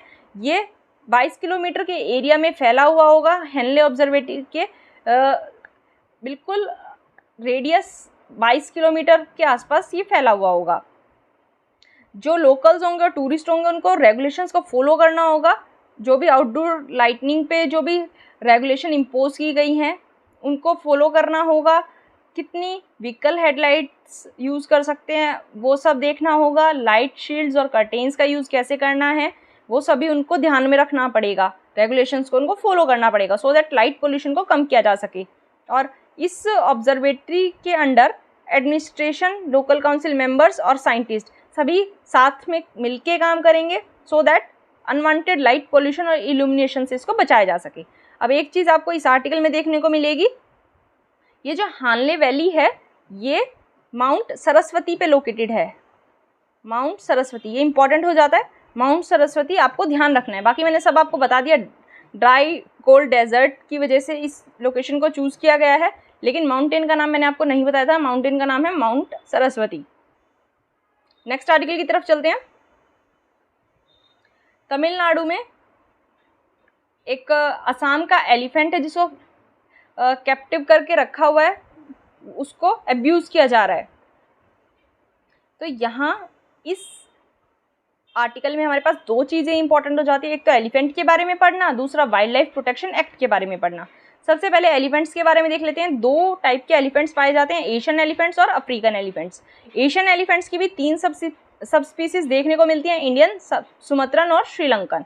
इंडियन सब स्पीसीज सबसे ज़्यादा नंबर में पाई जाती है, सबसे ज़्यादा मेजॉरिटी इनकी पाई जाती है। ग्लोबल पॉपुलेशन एस्टिमेटेड 20,000 से 40,000 तक पाई जाती है। प्रोटेक्शन स्टेटस इनका IUCN में इनको एंडेंजर्ड कैटेगरी में रखा गया है। वाइल्ड लाइफ प्रोटेक्शन एक्ट के शेड्यूल 1 में रखा गया है। साइट्स की अपेंडिक्स 1 में रखा गया है। अफ्रीकन एलिफेंट्स के बारे में देख लेते हैं। इनकी भी 2 सब स्पीसीज पाई जाती हैं, सवन्ना एलिफेंट और forest elephant. Global population around 4 lakh के करीब है इनकी। और न्यूज़ में आए थे कुछ टाइम पहले, क्योंकि 2020 में बोट्सवाना अफ्रीका में काफ़ी सारे एलिफेंट्स की डेथ होती पाई गई थी। प्रोटेक्शन स्टेटस देख लेते हैं। IUCN में अफ्रीकन सवाना एलिफेंट है वो एंडेंजर्ड है, और अफ्रीकन फॉरेस्ट एलिफेंट है वो क्रिटिकली एंडेंजर्ड है। साइट्स की अपेंडिक्स 2 में इसको रखा गया है। कंसर्न्स क्या हैं एलिफेंट्स के? पोचिंग की जाती है इनकी, हैबिटेट लॉस इनका हो रहा है, ह्यूमन और एलिफेंट के बीच में कॉन्फ्लिक्ट देखने को मिलता है, कैप्टिविटी में इनके साथ मिस ट्रीटमेंट किया जाता है, एलिफेंट टूरिज्म की वजह से इनके साथ एब्यूज़ होते पाया जाता है, और कई बार इतनी माइनिंग, रैम्पेंट माइनिंग की जाती है जिसकी वजह से एलिफेंट कॉरिडोर डिस्ट्रक्ट हो जाते हैं। क्या क्या स्टेप्स लिए गए हैं इनके कंजर्वेशन के लिए? काफ़ी सारे प्लान्स और प्रोग्राम्स हमारी गवर्नमेंट लाई है सो दैट इनके पोचर्स और किलर्स को अरेस्ट किया जा सके। काफ़ी सारे एलिफेंट रिजर्व्स बनाए गए हैं स्टेट्स में, जैसे मैसूर और डांडेली एलिफेंट रिजर्व कर्नाटका में बनाए गए हैं। जो इन्वेजिव स्पीसीज़ हैं लंटन और यूपेटोरियम, उनको क्लीन करना सो दैट जो ग्रास की ग्रोथ को रोकती है जिस पे एलिफेंट फीड करते हैं, इनको हटाना। Barricades banana so that man elephant conflict को प्रिवेंट किया जा सके, और फॉरेस्ट फायर के प्रिवेंशन के लिए एक स्पेशल सेल बनाना जो फॉरेस्ट फायर प्रिडिक्शन कर सके। गज यात्रा एक नेशनल लेवल का अवेयरनेस कैंपेन चलाया था सो दैट एलिफेंट्स को और उनके एलिफेंट कॉरिडोर्स को सिक्योर करने की हमें जो नीड है उसको हाईलाइट किया जा सके। माइक प्रोग्राम 2003 में लाया गया था। ये एलिफेंट्स की इलीगल किलिंग को रोकने के लिए लाया गया था। और प्रोजेक्ट एलिफेंट हमारी गवर्नमेंट ने चलाया था 1992 में। सेंट्रली स्पॉन्सर्ड स्कीम थी ये भी एलिफेंट्स को प्रोटेक्ट करने, उनके हैबिटेट को प्रोटेक्ट करने के लिए बनाई गई थी। Ministry of environment, forest and climate change financial और टेक्निकल सपोर्ट प्रोवाइड करती है एलिफेंट रेंज स्टेट्स को सो दैट उनको प्रोटेक्शन दिया जा सके। महात जो होते हैं, जो लोग एलिफेंट्स के साथ काम करते हैं, उनको महात कहा जाता है। वो और उनकी फैमिलीज़ भी काफ़ी इंपॉर्टेंट रोल प्ले करती है एलिफेंट्स के वेलफेयर में। और रिसेंटली सुप्रीम कोर्ट ने 2011 में क्या ऑर्डर दिया था, जो नीलगिरी एलिफेंट कॉरिडोर है उसको क्लोज़ किया जा रहा था, उसके पास जो भी रिजॉर्ट्स थे उसको बंद करने का ऑर्डर सुप्रीम कोर्ट ने दे दिया सो दैट जो एनिमल्स हैं उनका पैसेज खुला रहे। अब नेक्स्ट हमारे पास इस आर्टिकल में इंपॉर्टेंट है wild life protection act. Wild life से रिलेटेड हमारे कॉन्स्टिट्यूशन प्रोविज़न क्या कहते हैं? 42nd अमेंडमेंट से क्या किया गया, जो forest and protection of wild animals and birds है उस सब्जेक्ट को स्टेट लिस्ट से कंकरेंट लिस्ट में डाल दिया गया। मतलब अब स्टेट और सेंटर दोनों इस पे लॉज बना सकती हैं। आर्टिकल 51AG क्या कहता है? हमारी फंडामेंटल ड्यूटी है हर सिटीज़न की कि वो नेचुरल एनवायरनमेंट को प्रोटेक्ट और इम्प्रूव करे। नेचुरल एनवायरनमेंट में क्या क्या आता है? फॉरेस्ट और वाइल्ड लाइफ आती है। आर्टिकल 48 जो ए है DPSP, वो क्या कहता है कि स्टेट की ये ड्यूटी है कि वो एनवायरनमेंट को प्रोटेक्ट और इम्प्रूव करे और फॉरेस्ट और वाइल्ड लाइफ को प्रोटेक्ट करने के लिए जो भी सेफ गार्ड्स हैं उनको अपनाएं। अब वाइल्ड लाइफ प्रोटेक्शन एक्ट की बात कर लेते हैं। इस एक्ट को लाया गया था एनिमल्स और प्लांट्स के प्रोटेक्शन के लिए। ये पूरे इंडिया में कवर होता था एक्सेप्ट जम्मू एंड कश्मीर। 1972 में लाया गया था, उस टाइम ये प्रोविज़न था, लेकिन अब क्योंकि जम्मू एंड कश्मीर को स्टेट हटा के 2 यूनियन टेरिटरीज़ में बांट दिया गया है तो अब ये एक्ट वहाँ पे भी लागू होगा। इस एक्ट के आने से पहले इंडिया में केवल 5 डेजिग्नेटेड नेशनल पार्क्स थे, लेकिन अब 101 के करीब हैं। अपॉइंट कौन करता है? सेंट्रल गवर्नमेंट अपॉइंट करती है director of wild life preservation और असिस्टेंट डायरेक्टर्स को, और जो भी बाकी अदर ऑफिसर्स हैं उनको। स्टेट गवर्नमेंट अपॉइंट करती है एक चीफ वाइल्ड लाइफ वार्डन जो कि वाइल्ड लाइफ विंग को हेड करते हैं, और जो भी प्रोटेक्टेड एरियाज़ का कंट्रोल है वो इनके अंडर होता है। State government wildlife warden हर डिस्ट्रिक्ट के लिए भी अपॉइंट कर सकती है। शेड्यूल देख लेते हैं। हमें पता है 6 शेड्यूल होते हैं वाइल्ड लाइफ प्रोटेक्शन एक्ट के अंदर। शेड्यूल 1 जो होता है इसमें एंडेंजर्ड स्पीसीज़ को रखा जाता है जिनको अर्जेंट प्रोटेक्शन की ज़रूरत होती है। ऐसी स्पीसीज़ की पोचिंग, किलिंग, ट्रेडिंग पे एकदम स्ट्रिक्ट बैन लगाया गया है, और ऐसा करने वालों को हार्श पेनल्टीज़ दी जाती हैं। इस लॉ का वायलेशन करने के लिए हार्श पेनल्टीज़ का प्रोविज़न रखा गया है। इनको कहीं भी थ्रू आउट इंडिया हंट नहीं किया जा सकता, इनका शिकार नहीं किया जा सकता, एक्सेप्ट 2 केसेस हैं जब या तो ह्यूमन लाइफ को इनसे खतरा हो रहा हो या फिर कोई ऐसी डिजीज़ है जिसका इलाज पॉसिबल नहीं है। ये 2 कंडीशंस रखी गई हैं। इनके अलावा इनका जो शिकार है वो नहीं किया जा सकता। शेड्यूल 2 शेड्यूल 2 में भी ऐसे ही एनिमल्स रखे गए जिनको हाई प्रोटेक्शन दिया गया है और इनके ट्रेड पे प्रोहिबिशन लगाया गया है। इनको भी हंट नहीं किया जा सकता। दो ही कंडीशंस है, थ्रेट टू ह्यूमन लाइफ और या फिर कोई ऐसी डिजीज से वो सफ़र कर रहे हैं जिसको रिकवर नहीं किया जा सकता। शेड्यूल 3 एंड 4 में ऐसी स्पीसीज है जो एंडेंजर्ड नहीं है और ये भी प्रोटेक्टेड स्पीसीज हैं जिनकी हंटिंग को प्रोहिबिट किया गया है, लेकिन जो पेनल्टी है ऐसे शेड्यूल के एनिमल्स को हंट करने के लिए, उनका वायलेशन करने के लिए वो पेनल्टी कम है as compare to first and second schedule, मतलब लेस पेनल्टी रखी गई है। शेड्यूल 5 में कौन से आएंगे? ऐसे एनिमल्स जिनको वर्मिन माना जाता है। वर्मिन क्या होते हैं? छोटे वाइल्ड एनिमल्स जो कि कोई डिजीज़ कैरी कर सकते हैं और प्लांट्स और फूड को वो डिस्ट्रॉय करते हुए चलते हैं। इन एनिमल्स को हंट किया जा सकता है शेड्यूल 5 वालों को। 4 स्पीसीज़ के वाइल्ड एनिमल्स इसमें इंक्लूडेड हैं, common crows, fruit bats, rats और माइस। ये आपको पता होना चाहिए। शेड्यूल 6 में क्या आते हैं? स्पेसिफिक प्लांट और इनके पोजेशन, सेल और ट्रांसपोर्टेशन को रेस्ट्रिक्ट किया जाता है। इनके रेगुलेशन के लिए शेड्यूल 6 है। और अगर आपको इन स्पेसिफाइड प्लांट्स का कल्टीवेशन या ट्रेड करना है तो आपको कॉम्पिटेंट अथॉरिटी की प्रायर परमिशन लेनी होगी। कौन कौन से प्लांट्स को शेड्यूल 6 में रखा गया है? 6 प्लांट्स है, Beddome's, cycad, blue vanda, red vanda, kuth, slipper orchids, pitcher plant. इन सभी को आपको प्रायर परमिशन लेनी होगी अथॉरिटी से, उसके बाद ही आप इनको कल्टीवेट या ट्रेड कर सकते हैं। ये इस आर्टिकल में इंपॉर्टेंट था। नेक्स्ट चलते हैं। नेक्स्ट आर्टिकल हमारे पास है IMF से रिलेटेड। IMF ने, हमें पता है, श्रीलंका को एक्सटेंडेड क्रेडिट फैसिलिटी या फिर जिसको एक्सटेंडेड फंड फैसिलिटी भी कहा जाता है, उसके अंडर लोन दे दिया है। और इसके बदले में श्रीलंका को कुछ टारगेट्स, कुछ फैक्टर्स पे काम करना होगा, जैसे अपना फिस्कल रेवेन्यू बढ़ाना है, फाइनेंशियल स्टेबिलिटी को इंश्योर करना है, करप्शन को रिड्यूस करना है और अपने डेट को रिस्ट्रक्चर करना है। ये काम करने के लिए श्रीलंका ने कमिट किया है। श्रीलंका ने ऑलरेडी कुछ स्टेप्स लेने स्टार्ट कर दिए हैं, जैसे श्रीलंका के सेंट्रल बैंक ने रुपी को फ्लोट कर लिया है, इंटरेस्ट रेट को शार्पली बढ़ाया गया है, इलेक्ट्रिसिटी टैरिफ्स को इंक्रीज़ किया गया है, फ्यूल प्राइसेस को इंक्रीज़ किया गया है और जो टैक्स कट किए गए थे उनको रिस्टोर कर दिया गया है। ये सब स्टेप्स श्रीलंका ने ऑलरेडी ले लिए हैं। इसमें एज सच इम्पॉर्टेंट हमारे पास है IMF के बारे में देख लेते हैं। IMF क्या है? 189 मेंबर कंट्रीज़ की एक ऑर्गेनाइजेशन है और सभी कंट्रीज़ को IMF के एग्जीक्यूटिव बोर्ड में उनकी इकोनॉमिक या फिर फाइनेंशियल इंपॉर्टेंस के अकॉर्डिंग वोटिंग पावर दी गई है। मतलब जो कंट्री ग्लोबली इकोनॉमी में ज़्यादा पावरफुल है उसके पास सबसे ज़्यादा वोटिंग पावर यहाँ दी गई है। IMF, इसको फंड भी कहा जाता है। ब्रिटन वुड कॉन्फ्रेंस में इसको लाया गया था 1944 में।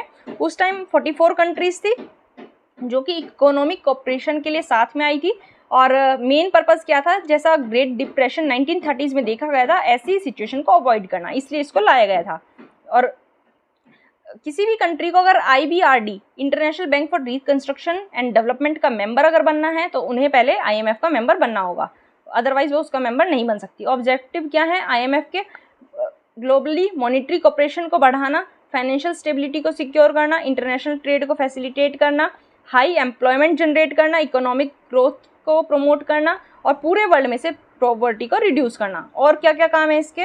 रेगुलेटरी फंक्शंस क्या करती है? IMF रेगुलेटरी बॉडी की तरह भी फंक्शन करती है और जो भी पेमेंट्स पे रेस्ट्रिक्शंस हैं, करंट अकाउंट ट्रांजैक्शन के पेमेंट पे रेस्ट्रिक्शन लगाने का काम है वो IMF करती है। फाइनेंशियल फंक्शन कैसे करती है? कंट्रीज़ को फाइनेंशियल सपोर्ट प्रोवाइड करवाती है। जो भी कंट्री शॉर्ट या मिड टर्म में BOP क्राइसिस को फेस कर रही है उसको फाइनेंशियल सपोर्ट IMF प्रोवाइड करवा देगी। कंसल्टेटिव फंक्शन भी देती है कि किसी भी कंट्री को टेक्निकल असिस्टेंस अगर चाहिए तो IMF वो भी प्रोवाइड करवाती है। IMF क्योटा के बारे में देख लेते हैं। IMF की फंडिंग 2 सोर्सेज से आती है, या तो क्योटा से या लोन से। क्योटास क्या होते हैं? जिनको मेंबर नेशन साथ में मिलकर पूल करते हैं फंड्स को, उनको क्योटास कहा जाता है और यही IMF के सबसे ज़्यादा फंड्स को कॉन्स्टिट्यूट करते हैं। किसी भी मेंबर का क्योटा उसकी इकोनॉमिक और फाइनेंशियल इंपॉर्टेंस के ऊपर डिपेंड करता है। इसका मतलब जो ऐसे नेशन है जिनका इकोनॉमिक इंपॉर्टेंस ज़्यादा है उनके पास लार्ज क्योटा होगा। और अब क्योटा को पीरियोडिकली इंक्रीज़ किया जा रहा है। IMF के रिसोर्सेज में हमें पता है जो क्योटा है वो स्पेशल ड्राइंग राइट्स की फॉर्म में होता है, इसलिए इसको इंक्रीज़ किया जा रहा है। स्पेशल ड्राइंग राइट्स क्या होते हैं? ये होते हैं supplementary foreign exchange reserve asset, जिनको IMF डिफाइन और मेंटेन करता है। ये कोई करेंसी नहीं है, इंपॉर्टेंट है। स्पेशल ड्राइंग राइट्स कोई करेंसी नहीं है, ये क्लेम है करेंसी लेने का। IMF मेंबर्स जिसको ले सकती हैं अगर उनके कंट्री में कोई BOP क्राइसिस चल रहा है। SDR की वैल्यू जो है वो 5 मेजर करेंसीज से डिफाइन होती है, US dollar, euro, British pound, Chinese yuan और जापानीज़ येन। इनसे SDR की वैल्यू डिफाइन की जाती है। जो भी सेंट्रल बैंक है मेंबर कंट्रीज़ के, उनके पास स्पेशल ड्राइंग राइट्स होता है, जिसकी हेल्प से वो किसी भी टाइम IMF से फंड्स को एक्सेस कर सकते हैं। जब भी डोमेस्टिक मार्केट में कोई फाइनेंशियल क्राइसिस आए, उस टाइम ये IMF से फंड्स को एक्सेस कर सकते हैं। अब वर्ल्ड इकोनॉमिक आउटलुक एक ऐसा सर्वे है जो IMF लेके आती है। साल में 2 बार इसको लाया जाता है, अप्रैल और अक्टूबर के मंथ में। और ये क्या करता है, शॉर्ट और मिड टर्म में जो भी इकोनॉमिक डेवलपमेंट है उसको एनालाइज करता है। अब जैसे डिमांड ज़्यादा बढ़ती हुई देखी जा रही है, इसलिए इसको जो वर्ल्ड इकोनॉमिक आउटलुक है उसको जनवरी और जुलाई में भी पब्लिश कर दिया जाता है, लेकिन जो मेन पब्लिकेशन इसकी आती है वो अप्रैल और अक्टूबर में भी आती हैं। एक्सटेंडेड फंड फैसिलिटी क्या है और एक्सटेंडेड क्रेडिट फैसिलिटी जिसके तहत श्रीलंका को लोन मिला है, क्या है वो? ये एक ऐसा मैकेनिज्म है जिसके द्वारा कंट्रीज़ को असिस्टेंस प्रोवाइड करवाया जाता है जहां BOP क्राइसिस आया हुआ होता है और जिन कंट्रीज़ में ग्रोथ जो है वो स्लो होती है काफ़ी। उसके बाद ये कॉम्प्रिहेंसिव प्रोग्राम्स के लिए सपोर्ट प्रोवाइड करवाता है, सो दैट कि जो स्ट्रक्चरल इम्बैलेंस इकोनॉमी में आ गया है उसको ठीक किया जा सके। पर्पस क्या है इसका, कि जो भी कंट्री BOP क्राइसिस को फेस कर रही है उसकी मैक्रो इकोनॉमिक पोजीशन को स्टेबल और सस्टेनेबल करना, पॉवर्टी रिडक्शन करना और वहाँ ग्रोथ करना। इसकी हेल्प से फॉरेन एड मिलने में भी हेल्प हो जाती है। एलिजिबिलिटी क्या है, ऐसी कंट्री जो भी पॉवर्टी रिडक्शन के लिए कमिटेड है, ग्रोथ करने के लिए कमिटेड है, ऐसी कंट्री में अगर BOP क्राइसिस आता है तो वो IMF से एक्सटेंडेड फंड फैसिलिटी के तहत लोन ले सकती है। ड्यूरेशन क्या रहती है, इनिशियली इसको 3 साल के लिए प्रोवाइड करवाया जाता है, जिसको 5 साल तक एक्सटेंड किया जा सकता है, और मैक्सिमम ड्यूरेशन 5 ईयर्स है इसकी। लेकिन एक्सपायरेशन के बाद, मतलब 5 सालों के बाद भी एडिशनल ECF भी दिया जा सकता है। और ये इसके बदले जब भी डेब्ट लिया जाएगा तो कंट्री को कुछ कमिटमेंट्स करनी होगी, अपने अंदर प्रोग्रेस लानी होगी, और वो कमिटमेंट, वो प्रोग्रेस कंट्री अपने लेटर ऑफ इंटेंट में मेंशन करेगी, डिस्क्राइब करेगी। ये इसमें इंपॉर्टेंट था। नेक्स्ट आर्टिकल हमारे पास है 5G को डिप्लॉय करने की बात की जा रही है, और 4G टेक्नोलॉजी की हेल्प से ही इसको डिप्लॉय करने की बात की जा रही है।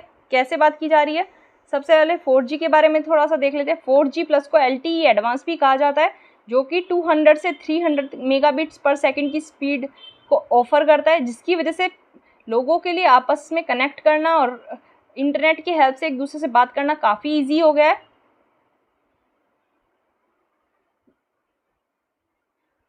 ये जो 4G है इसकी मल्टीप्लेक्सिंग कैपेबिलिटी को OFDM, orthogonal frequency division multiplex कहा जाता है, और जिसकी वजह से काफ़ी अच्छी एफिशिएंसी प्रोवाइड करवाता है। मल्टीपाथ से इम्यूनिटी मिल जाती है, मोबाइल की परफॉर्मेंस अच्छी देखी जा सकती है, और जैसे मोबाइल और टीवी हैं इनमें काफ़ी अच्छा नेटवर्क यहाँ पाया जाता है। उसके बाद हम देख पा रहे हैं स्मार्टफोन के यूज़र्स वर्ल्ड में काफ़ी बढ़ गए हैं। नंबर ऑफ़ फ़ोन्स और नंबर ऑफ़ टैबलेट जो यूज़ में आ रहे हैं वो काफ़ी बढ़ गए हैं। ये थोड़ा सा डाटा दिया है, हमारे लिए इम्पोर्टेंट हो जाता है कि जो total number of smartphone users हैं वो 7 सालों में, पिछले 7 सालों में ऑलमोस्ट डबल हो गए हैं। ये डाटा है। और टोटल नंबर ऑफ़ फ़ोन्स और टैबलेट्स आज जो करंटली यूज़ में है वो अराउंड 18.2 बिलियन से भी ज़्यादा हैं। ये भी एक डाटा हमारे पास काम का हो सकता है। उसके बाद क्या कहा गया है कि जो इंटरनेट है, इंटरनेट के डिवाइसेस हैं और इंटरनेट से रिलेटेड जो थिंग्स हैं वो केवल और केवल कंज्यूमर वर्ल्ड से तक सीमित नहीं है। जो एंटरप्राइजेज़ हैं वो भी डिजिटल चैनल्स की तरफ मूव कर रहे हैं और अपने जो काम है, अपने जो टास्क हैं उनको AI की हेल्प से, मशीन लर्निंग की हेल्प से कंप्लीट करने की तरफ बढ़ रहे हैं। अब 5G की बात कर लेते हैं। 5G में और भी ज़्यादा अच्छी मोबाइल कनेक्टिविटी देखी जाएगी। क्यों? क्योंकि ये लो लेटेंसी प्रोवाइड करवाएगा, और भी ज़्यादा अच्छी डाउनलोड स्पीड देखने को मिलेगी, और मल्टीपल डिवाइसेस से कनेक्ट करने की एबिलिटी इसमें देखने को मिल जाएगी। रियल टाइम में डाटा एक्सचेंज करने की भी कैपेबिलिटी हमारी हो जाएगी। इसकी वजह से क्या होगा, एनर्जी सेविंग होगी कनेक्टेड डिवाइसेस की, और कनेक्टिविटी भी एनहांस हमारी हो जाएगी। 5G जो है वो 30 गीगाहर्ट्ज़ से लेके 300 गीगाहर्ट्ज़ की वेवलेंथ पे ऑपरेट करेगा। 4G का LTE था वो 6 गीगाहर्ट्ज़ की वेवलेंथ पे ऑपरेट करता था। आप देख सकते हैं ये 30 से 300 के बीच करेगा, ये 6 पे करता था। कितनी ज़्यादा स्पीड एक्स्ट्रा आपको देखने को मिल जाएगी। अब क्या कहा गया है कि 5G का इंफ्रास्ट्रक्चर लगाने के लिए हमारे पास दो ऑप्शंस हैं। दो ऑप्शंस कौन से हैं, एक तो नॉन स्टैंड अलोन, दूसरा stand alone architecture. Non stand alone framework में क्या करेंगे, जो ऑपरेटर होगा वो एग्जिस्टिंग जो इंस्टॉल्ड कैपेसिटी है, जो LTE का आर्किटेक्चर लगा हुआ है उसी को यूज़ करेगा, उसी के हेल्प से मतलब उसी के ऊपर 5G की सर्विसेज को डिप्लॉय कर देगा और एक नया रेडियो एक्सेस नेटवर्क प्रोवाइड करवा देगा 5G वाला। लेकिन इंफ्रास्ट्रक्चर जो है, आर्किटेक्चर जो है वो LTE वाला यूज़ करेगा। यहाँ ये क्या कहा गया है, नॉन स्टैंड अलोन फ्रेमवर्क। और ये एक शॉर्ट से मिड टर्म में यूज़ की जाने वाली स्ट्रेटजी है, जिसकी हेल्प से ऑपरेटर्स का कैपिटल एक्सपेंडिचर कम हो जाएगा, ऑपरेटिंग कॉस्ट भी उनकी कम हो जाएगी।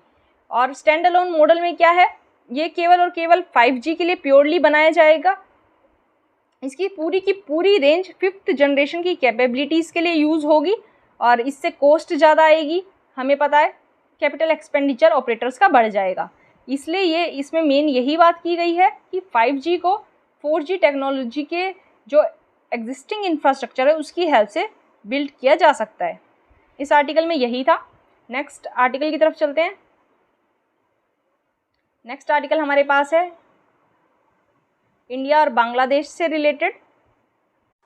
इस आर्टिकल में ये कहा गया है कि ऑल्दो इंडिया और बांग्लादेश की जो टाइज़ हैं वो ज़्यादा बढ़ती जा रही हैं, लेकिन शायद जो प्रेजेंट गवर्नमेंट्स हैं वो लॉन्ग स्टैंडिंग इश्यूज़ को रिजॉल्व करने में कहीं ना कहीं फेल हो रही हैं। तो कैसे हो रही है समझ लेते हैं। हमें पता है जून में अभी India Bangladesh joint consultative commission का 7th राउंड हुआ था, जहां दोनों नेबर्स ने अपनी पार्टनरशिप को एक्सपेंड करने की बात की थी artificial intelligence, fintech, cyber security, startups और कनेक्टिविटी के मैटर्स में। इंडिया बांग्लादेश का कॉम्प्रिहेंसिव इकोनॉमिक पार्टनरशिप एग्रीमेंट भी है, जिसमें ट्रेड हम दोनों कंट्रीज़ के बीच में एक फोकल पॉइंट रहता है। सबसे ज़्यादा एम्फसिस ट्रेड पे किया जाता है। वो इस बात से भी आप पता लगा सकते हैं क्योंकि बांग्लादेश जो है वो इंडिया का 6th लार्जेस्ट ट्रेडिंग पार्टनर है। 6th लार्जेस्ट ट्रेडिंग पार्टनर है, इसका मतलब ट्रेड बहुत ज़्यादा इंपॉर्टेंस दोनों कंट्रीज़ के बीच में रखता है। और इंडिया बांग्लादेश की जो कनेक्टिविटी है वो बढ़ती जा रही है। वो कैसे पता लगाया जा सकता है, इंडिया की कनेक्टिविटी जो आसियान से है और इंडिया बांग्लादेश की कनेक्टिविटी, ये जो रीज़न है इंडियन ओशन वाला, इसकी इकोनॉमिक ग्रोथ के रास्ते खोलती है। बांग्लादेश ने अपना इंटरेस्ट दिखाया है India Myanmar Thailand highway project को ज्वाइन करने में। और इंडिया बांग्लादेश का जो बाइलेटरल वाटरवे ट्रेड है, मतलब जो पानी के रास्ते से होने वाला ट्रेड है, वो भी अब बूस्ट होगा क्योंकि बांग्लादेश ने अपने 2 पोर्ट्स मोंगला पोर्ट और चित्तगोंग पोर्ट्स को इंडिया को यूज़ करने की परमिशन दे दी है। उसके बाद इंडिया ने इसके बदले क्या कहा है बांग्लादेश को कि बांग्लादेश अपने जो पोर्ट्स हैं, एक्सपोर्ट्स हैं, उनको मलेशियन और सिंगापुर पोर्ट से एक्सपोर्ट करने की बजाय इंडियन पोर्ट्स का यूज़ करे। मतलब अपने एक्सपोर्ट्स को डाइवर्ट बांग्लादेश जब भी करे तो वो इंडियन पोर्ट्स की हेल्प से करे, ना कि मलेशियन और सिंगापुर पोर्ट्स की हेल्प से। और हमें पता है बांग्लादेश की इम्पोर्टेंस हमारे लिए सबसे ज़्यादा कहाँ बढ़ जाती है, जहाँ बात आती है नॉर्थ ईस्ट से कनेक्टिविटी रखने की।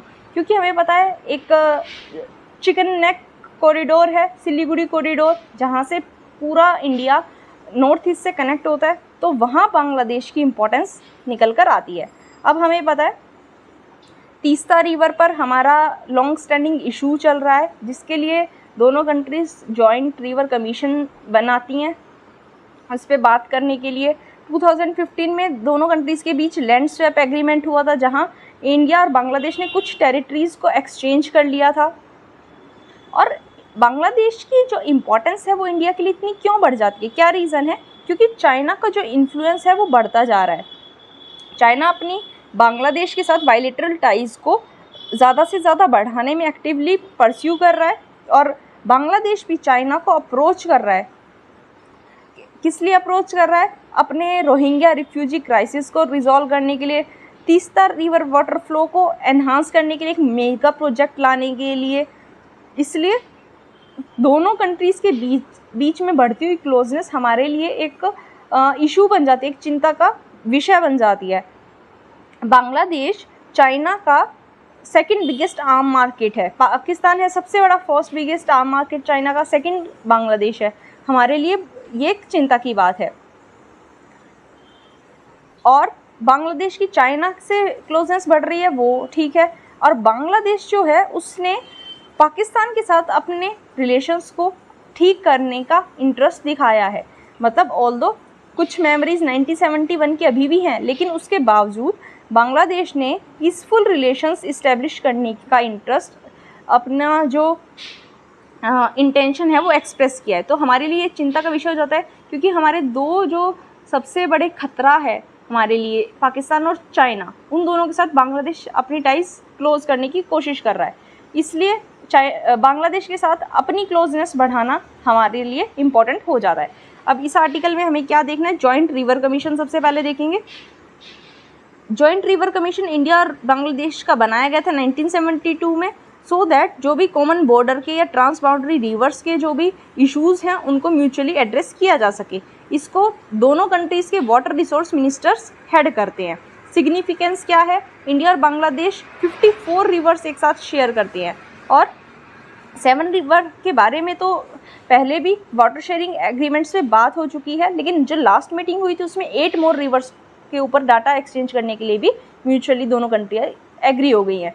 उसके बाद आउटकम क्या आया, ये जो जॉइंट रिवर कमीशन बनता है इसमें दोनों कंट्रीज़ के बीच में कॉमन रिवर्स पे बात की जाती है। कौन कौन से रिवर्स स्पेशली इंक्लूड किए जाते हैं, गंगा, तीस्ता, मनु, मुहुरी, खोवई, गुमती, धरला, दूधकुमार और कुशियारा। और रिवर्स पे बात करने के अलावा फ्लड रिलेटेड डाटा और इन्फॉर्मेशन को भी एक्सचेंज किया जाता है। रिवर बैंक को कैसे प्रोटेक्ट करना है उसके बारे में भी बात की जाती है। जॉइंट बेसिन मैनेजमेंट के बारे में बात की जाती है। रिवर्स को इंटरलिंक करने के लिए कोई प्रोजेक्ट लाना है उसके बारे में भी डिस्कस किया जाता है। तीस्ता रिवर के बारे में देखना इंपॉर्टेंट हो जाता है। तीस्ता रिवर ब्रह्मपुत्र रिवर की एक ट्राइब्यूटरी है। ब्रह्मपुत्र को बांग्लादेश में जमुना कहा जाता है, और तीस्ता रिवर इंडिया और बांग्लादेश में फ्लो करती है। ये हिमालयाज़ में ओरिजिनेट होती है, चुनथैंग सिक्किम से, और साउथ में बहती हुई वेस्ट बंगाल के थ्रू बांग्लादेश में एंटर करती है।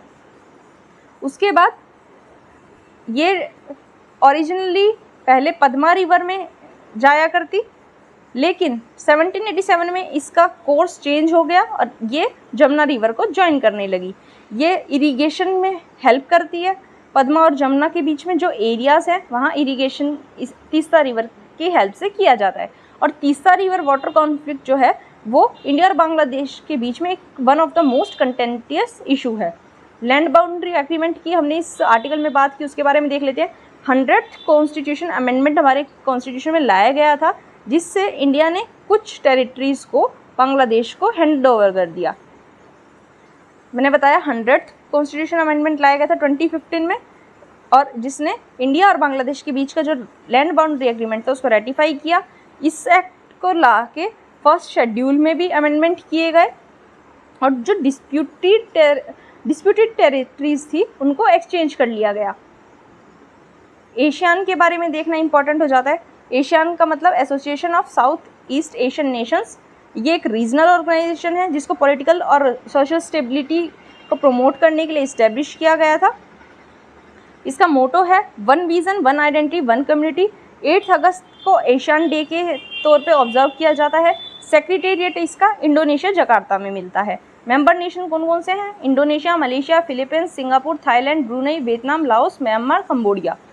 अब IMT trilateral highway, India, Myanmar, Thailand trilateral highway एक ऐसा हाईवे है जो इंडिया की लुक ईस्ट पॉलिसी के संदर्भ में बनाया गया है, जो कि इंडिया का मोरे है उसको थाईलैंड के मेई सोट से कनेक्ट करेगा वया म्यांमार।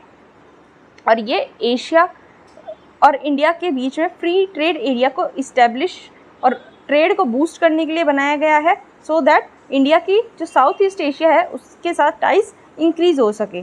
और कंबोडिया, लाओस और वियतनाम के साथ इस हाईवे को एक्सटेंड करने की बात की गई है। यही इस आर्टिकल में इंपॉर्टेंट था। नेक्स्ट आर्टिकल है हमारे पास ये हमारे पास है LGBTQIA कम्युनिटी से रिलेटेड। इसमें ये कहा गया है कि इस कम्युनिटी के साथ काफ़ी डिस्क्रिमिनेशन होता पाया गया है। इसी के लिए नेशनल मेडिकल कमीशन ने एक लेयर डिस्क्रिमिनेशन की ओर हटा दी है। वो क्या कह दिया है कि जो कन्वर्जन थेरेपी होती है उसको प्रोफेशनल मिसकंडक्ट कह दिया गया है, और स्टेट मेडिकल काउंसिल्स को ये पावर दे दी गई है कि अगर कोई भी इस गाइडलाइन को ब्रीच करता हुआ पाया गया तो वो इसके खिलाफ एक्शन ले सकती है। इसमें कन्वर्जन थेरेपी में किया जाता है, किसी भी पर्सन की सेक्सुअल ओरिएंटेशन या फिर जेंडर आइडेंटिटी को बाय फोर्स चेंज करवाया जाता है, और जिसकी वजह से क्या होता है, ट्रॉमा हो जाता है, डिप्रेशन हो जाता है, एंजाइटी, ड्रग यूज़ करने लग जाते हैं, या फिर कई बार सुसाइड के केस भी देखे गए हैं।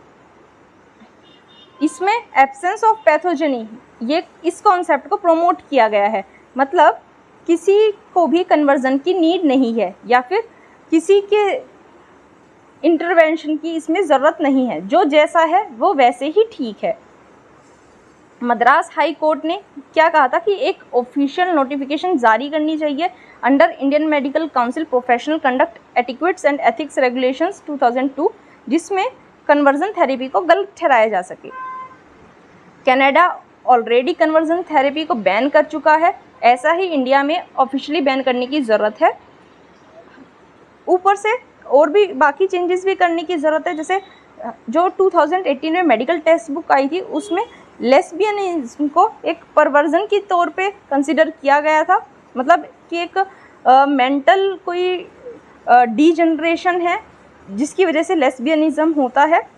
ये सभी सोच को चेंज करने की ज़रूरत है, सोसाइटल लेवल पे हमें चेंज करने की ज़रूरत है, और जिसको लॉ से कॉम्प्लीमेंट किया जाना चाहिए सो दैट ये जो कम्युनिटी है इसके साथ पूरा का पूरा जस्टिस हो पाए। नेक्स्ट आर्टिकल की तरफ चलते हैं। नेक्स्ट आर्टिकल है इंडिया और ऑस्ट्रेलिया के बीच जो रिलेशंस हैं उनको डाइवर्जेंस से कन्वर्जेंस की तरफ लेके जाने की ज़रूरत है। आज के न्यूज़पेपर में इंटरनेशनल रिलेशंस के लिए काफ़ी इंपॉर्टेंट टॉपिक्स आए हुए हैं। हमें पता है इंडिया और ऑस्ट्रेलिया के बीच 1.5 डायलॉग हुआ था। ये इंपॉर्टेंट हो जाता है। 1.5 डायलॉग कौन कौन सी कंट्रीज़ के बीच हुआ है? इंडिया और ऑस्ट्रेलिया।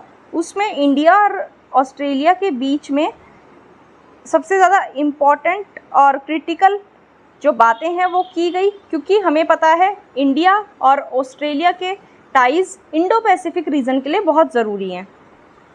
दोनों कंट्रीज़ के रिलेशन के बारे में देख लेते हैं। दोनों कंट्रीज़ के रिलेशन कुछ ज़्यादा अच्छे नहीं रहे हैं। 20th सेंचुरी से देखा गया है कि इंडिया और ऑस्ट्रेलिया के बीच में काफ़ी ज़्यादा बातचीत कभी नहीं हुई है। कुछ क्या क्या रीजंस रहे हैं जो दोनों कंट्रीज़ के बीच में टाइज़ बहुत ज़्यादा अच्छी नहीं रही हैं? कोल्ड वॉर, इंडिया की जो इकोनॉमिक पॉलिसीज़ थी, हमें पता है LPG एरा से पहले इंडिया की कैसी पॉलिसीज़ थी। उसके बाद वाइट ऑस्ट्रेलिया पॉलिसी और ऑस्ट्रेलिया का इंडिया को यूरेनियम ना ट्रांसफ़र करने का डिसीज़न, और भी काफ़ी सारे ऐसे डिसीजंस थे जिसकी वजह से कई सालों तक, कई सदियों तक ये दोनों कंट्रीज़ एक दूसरे के साथ कांटेक्ट में नहीं आ पाई, मतलब एक दूसरे से दूर रही। लेकिन काफ़ी सारे एरियाज़ ऐसे हैं जहां दोनों कंट्रीज़ एक साथ आके काम कर सकती है। हमें पता है दोनों कंट्रीज़ इंग्लिश स्पीकिंग है, मल्टीकल्चरल हैं, फेडरल डेमोक्रेसीज़ हैं जो कि रूल ऑफ लॉ में बिलीव करती हैं, रूल ऑफ लॉ को रिस्पेक्ट करती हैं, और दोनों का इंडो पैसिफिक रीजन को बैलेंस करने का एक स्ट्रॉन्ग इंटरेस्ट है। और दोनों कंट्रीज़ ये चाहती हैं कि ये जो इंडो पैसिफिक रीजन है कोई भी एक हेजिमोनिक पावर, फॉर एग्जांपल चाइना, उसको डोमिनेट ना कर पाए। दोनों कंट्रीज़ इस मैटर में साथ में मिलके काम कर सकती हैं। इसलिए ये सब बातें किस में हो सकती हैं? Australia India economic cooperation and trade agreement में। इसके लिए ये सब लाया गया है। अब टाइज बढ़ाने के लिए काम किया जा रहा है। इंडिया और ऑस्ट्रेलिया की लीडरशिप डायलॉग इसलिए भी इम्पॉर्टेंट हो जाता है क्योंकि जितना एक रिलेशनशिप में आइडियाज़ मैटर करते हैं उतना ही नेगोशिएशंस और ट्रांजैक्शन, मतलब ट्रांजैक्शंस और नेगोशिएशंस किसी के दो भी कंट्री के बीच में काफ़ी इम्पॉर्टेंट रोल प्ले करते हैं, लेकिन आइडियाज़ का एक्सचेंज होना भी उतना ही ज़रूरी है। काफ़ी सारे चीज़ों को हमें टैकल करना है, काफ़ी सारे इश्यूज़ को एक साथ दोनों कंट्रीज़ को मिलकर सॉल्व करना है। साइबर थ्रेट्स, आर्टिफिशियल इंटेलिजेंस की गवर्नेंस, हमें पता है काफ़ी बढ़ती जा रही है। उसके साथ साथ दोनों इकोनॉमीज़ साथ में डीकार्बोनाइज करने के ऊपर भी बात कर सकती हैं, एक दूसरे की हेल्प कर सकती हैं। और एट लास्ट हम ये कह सकते हैं दोनों के बीच का शेयर्ड फ्रेमवर्क रीजनल सिक्योरिटी के फ्रंट पे इम्पॉर्टेंट हो जाता है, बिज़नेस को प्रमोट करने के लिए, कमर्शियल अपॉर्चुनिटीज़ को एनहांस करने के लिए और पीपल टू पीपल लिंक्स को बढ़ाने के लिए काफ़ी इम्पॉर्टेंट हो जाता है। हमें पता है इंडिया ने 75 ईयर्स कंप्लीट कर लिए अपने इंडिपेंडेंस के और 5th लार्जेस्ट ग्लोबल इकोनॉमी हम बन गए हैं यूके को सरपास करते हुए। तो ऐसे टाइम पे हमें ऑस्ट्रेलिया और इंडिया के जो लीडरशिप डायलॉग हैं उनके फ्रूट्स को भी बियर करना है। उसको इंडिया और ऑस्ट्रेलिया की जो पार्टनरशिप है उसको अंडर एस्टिमेट हमें नहीं करना है। ये था हमारा आज का न्यूज़ डिस्कशन। अब चलते हैं अपनी वोकैबलरी देख लेते हैं। वोकैबलरी हमारे पास क्या है? इलॉप फरार होना, एब्सकॉन्ड और पैथोलॉजी। पैथोलॉजी का मतलब रोग निदान, डायग्नोसिस। दोबारा से देख लेते हैं। इलॉप फरार होना, एब्सकॉन्ड, पैथोलॉजी, रोग निदान, डायग्नोसिस। ये आपको वर्ड्स याद रखने हैं। अब आज का जो क्वेश्चन था वो डिस्कस कर लेते हैं। आज का क्वेश्चन हमारे पास क्या था? Which one of the following is the context in which the term qubit is mentioned. क्या आंसर होगा इसका? B, quantum computing. हमने कल ही आर्टिकल किया है। अगर आपको कोई भी कन्फ्यूज़न है तो आप कल वाली वीडियो देख लीजिए, उसमें मैंने ये आर्टिकल बहुत अच्छे से समझाया है। आज का लेक्चर यही था। अगर आपको लेक्चर हेल्पफुल लगा है तो वीडियो को लाइक ज़रूर कर दें, मेरे चैनल को सब्सक्राइब भी कर दें। Thank you so much.